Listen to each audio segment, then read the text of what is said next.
আসসালামু আলাইকুম। সবাই কেমন আছেন? আশা করি সবাই অনেক ভালো আছেন। তো আল্লাহর অশেষ রহমতে আমিও খুবই ভালো আছি। তো আজকে আপনাদের সাথে খুবই মজার একটি শুটকি তরকারি শেয়ার করব। তো বেগুন, আলু আর কাঁঠালের বিচি দিয়ে আমি এই শুটকিটা রান্না করব। মলা মাছের শুটকি। তো শুটকি রান্না করার জন্য কিন্তু আমি মলা মাছগুলো আগেই ভেজে নিচ্ছি। তাওয়াতে করে শুকনা খোলায় আমি ভেজে নিয়েছি। আর কড়াইতে তেল দিয়ে দিয়েছি। এখন তেলটা গরম হলে গরম তেলের মধ্যে পেঁয়াজ কুচি দিয়ে দিলাম। এখন পেঁয়াজগুলি একটু হালকা ভেজে নিতে হবে, ভালো করে ভেজে নিব। আর এই মলা মাছের শুটকিটা কিন্তু খেতে খুবই ভালো লাগে বেগুন, আলু আর এই যে কাঁঠালের বিচি দিয়ে। আর এখন তো কাঁঠালের বিচি, কাঁঠাল অনেক পাওয়া যায়, বিচিও পাওয়া যায়। এভাবে করে রান্না করে খেয়ে দেখবেন। তো অল্প পানি দিয়ে দিয়েছি, স্বাদমতো লবণ দিয়ে দিলাম। ১ চা চামচ হলুদের গুঁড়ো দিয়ে দিয়েছি, ১ চা চামচ ধনিয়ার গুঁড়ো দিয়ে দিলাম, ১ চা চামচ লাল মরিচের গুঁড়ো দিয়ে দিয়েছি, ১ চা চামচ আদা বাটা আর ১ চা চামচ রসুন বাটা দিয়ে দিয়েছি। এখন ভালো করে মসলাটা কষিয়ে নিব। আর মসলাটা যত কষাবেন ততই কিন্তু তরকারি খেতে ভালো লাগে। একদম তেল উঠা পর্যন্ত অপেক্ষা করতে হবে। একদম তেল উঠে গেছে দেখতেই পাচ্ছেন। একদম মসলাটা কিন্তু ভালো করে কষিয়ে নিয়েছি। তো আগেই কিন্তু আমি সবকিছু ধুয়ে কেটে পরিষ্কার করে নিয়েছিলাম। তো তরকারিগুলি সব দিয়ে দিব।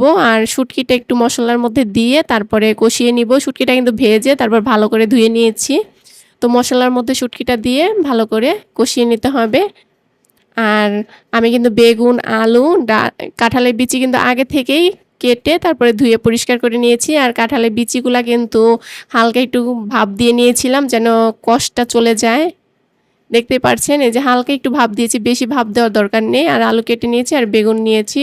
একটু চিকন, চিকন করে লম্বা, লম্বা করে কেটে নিয়েছি। শুটকিগুলা যেহেতু লম্বা তো লম্বা করে কেটে নিয়েছি। আর কাঁচামরিচ ফালি দিয়ে দিয়েছি।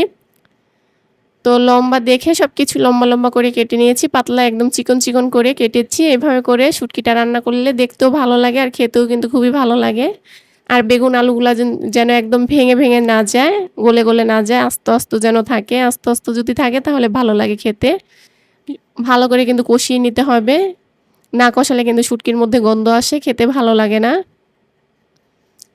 তো কষানো হয়ে গেছে, এখন পানি দিয়ে দিব। অল্প পানি দিয়ে দিব, বেশি পানি দেওয়ার দরকার নেই। বেশি পানি দিলে কিন্তু বেগুন, আলু, কাঁঠালের বিচি একদম গলে যাবে।